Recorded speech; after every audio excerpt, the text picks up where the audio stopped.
नोएडा में Supertech builder के खिलाफ सुप्रीम कोर्ट की कड़ी कार्रवाई और बिल्डरों को बड़ा सबक देने के बाद प्रदेश के जीटी रोड बेल्ट में काम कर रहे बिल्डर्स के खिलाफ भी इनसे डील कर रहे लोग अब मुखर होने लगे हैं। एक तरफ अभी तक पानीपत सोनीपत में प्रीमियम माने जाने वाले बिल्डर पानीपत एलडीको को भी कड़ा सबक दिया गया है। हाई कोर्ट के बाद अब रेरा ने एलडीको पानीपत को 45 दिनों में रजिस्ट्री करवाकर देने और 90 दिनों में प्लॉट्स और विलास का कब्जा देने के आदेश दिए हैं। ऐसे ही कुंडली सोनीपत में 15 साल पुराने टीडीआई के प्रोजेक्ट में विकास और सुविधाओं की कछुआ चाल के खिलाफ इन्वेस्टर्स और प्लॉट मालिक प्रतिक्रिया पर उतारू हैं। जरा सुनिए इन्हें। आज तक कराई कुछ नहीं इन्होंने। पल्ला झाड़ना तो एक ये है कि भी मान लो आपने स्टार्टिंग कर दी और कोई आपने काम किया, अभी मैं आपको पीछे जाके दिखाऊंगा, मतलब कि खंभों को जर लगी है, कोई रास्ता साफ नहीं है, कोई कुछ नहीं है। इनको ये पता लग जाए कि आज प्लाट राजेश गर्ग का बिक गया, ये 5 लाख रुपए बाकी निकाल देते हैं। और वहाँ इन्होंने बाउंसर खड़े कर रखे हैं। जितने यहाँ डीलर एसोसिएशन के प्रधान हैं, डीलर एसोसिएशन के प्रधान हैं, सबकी इन्वॉल्वमेंट है। मेरे एक मित्र ने एक प्लॉट लिया था, तो मैंने भी सोचा कि चलो एक अच्छी जगह है, मिल रहा है तो हम भी यहाँ ले लेते हैं। लेकिन मैंने वो जो अपना प्लॉट्स देखा, पार्क के नाम पर स्ट्रीट लाइट्स वगैरह सब कोई सुविधा मतलब है नहीं, कि लगता नहीं कि भाई हमने एक अच्छा डिसीजन लिया है। एज पर आवर रेजिडेंस अगर देखा जाए तो एक अच्छा डिसीजन नहीं मैं कह सकता इसको। गौरतलब है कि टीडीआई कुंडली के प्रोजेक्ट में सैकड़ों प्लॉट होल्डर्स ऐसे हैं जिन्होंने सालों पहले प्लॉट्स खरीदे, पर यहां पर टूटी सड़कों, पूरी सफाई ना होने, लाइट्स की पर्याप्त व्यवस्था और सिक्योरिटी ना होने से गुस्साए लोग अब अपनी नाखुशी जाहिर कर रहे हैं कि हमारा ये फैसला गलत रहा। इतने बड़े हम लोग हैं, इससे बड़े बड़े झाड़ खड़े हैं, आदमी को डर लगता है सड़क पे कभी सांप ना निकल जाए।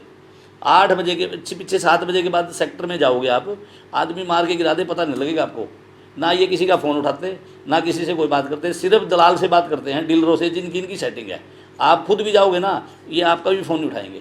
सर यहाँ जैसे अभी टूटी हुई सड़कें हैं, फिर लाइट्स नहीं है, इंटरनेट नहीं आता है क्लियर से, तो यहाँ ये कि लाइट अगर चली जाती है तो 3-3 घंटे कोई पूछने वाला नहीं है, लाइट नहीं आती है। ये चीज़ों की प्रॉब्लम तो है ही हम लोगों को। फिर यहाँ ये होता है कि अगर कोई गार्ड तो अब है ही, बाई चांस अगर कोई और प्रॉब्लम होती है तो दिक्कत तो है ही हम लोगों को। ऐसा कुछ नहीं है कि सर पेमेंट नहीं आती, देर से पेमेंट आती है।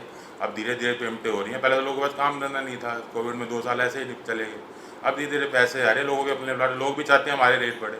अब वो भी धीरे धीरे अपनी जिम्मेदारी को समझेंगे, पैसे देंगे, धीरे धीरे मेंटेनेंस देंगे और इसका उधार। टीडीआई सिटी कुंडली में मेंटेनेंसेस और सर्विसेज का काम देख रहे सीईओ विभू नारायण की अपनी दलील है कि यहाँ के लोगों का कल्चर नोएडा और गुरुग्राम जैसा नहीं है। वो चार्जेस देने में आनाकानी करते हैं। हमारी मेंटेनेंस काफ़ी अच्छी है, लेकिन उच्च स्तर की नहीं है जिस तरह के लोग चाहते हैं। उसका प्राइमरी कारण ये है कि यहाँ के लोग मेंटेनेंस देने में कतराते हैं। मेंटेनेंस हमारी बहुत कम है, वो नहीं देते। और आज की तारीख में अगर मैं आपसे डाटा शेयर करूं तो मुझे टीडीआई सिटी कुंडली से लगभग 60 करोड़ रुपए मेंटेनेंस लेना है। गौरतलब है कि टीडीआई की दोनों कंपनियों के प्रोजेक्ट्स पानीपत में भी हैं। पानीपत के सेक्टर 38-39 में टीडीआई सिटी में हर महीने धरने प्रदर्शन मानो रूटीन का काम है। अब सोनीपत के टीडीआई प्रोजेक्ट में भी उबाल दिखता है। यानी अगर आप प्राइवेट बिल्डर की कॉलोनी में प्रॉपर्टी खरीदते हैं तो रेरा आने के बावजूद आपका कान इधर से छोड़कर उधर से पकड़ लेंगे। सयाने लोग तो यही सलाह देते हैं कि हरियाणा में तो एचएसवीपी के सेक्टर्स में प्रॉपर्टी खरीदना ही समझदारी है, क्योंकि कुछ कमियों के बावजूद बाद में यही सौदा खरा सौदा साबित होता है। प्रदेश की GT road belt Delhi Chandigarh highway पर यूं तो बहुत सारे बिल्डर काम करें और आजकल बिल्डरों की डिमांड भी बढ़ी है क्योंकि मार्केट में ग्रोथ है। लेकिन टीडीआई सिटी की बात करें, चाहे पानीपत का प्रोजेक्ट हो चाहे सोनीपत का, लोगों को ज्यादा खुशी नहीं है इन्वेस्टमेंट करके, क्योंकि बहुत सारी कमियां सामने आ रही हैं। अब चूंकि लोग रिएक्शन दिखाने लगे, इसलिए बिल्डर कुछ करने की तैयारी में दिख रहे हैं। सहयोगी श्रीनिवास के साथ देवेंद्र कथुरिया, टोटल न्यूज, सोनीपत।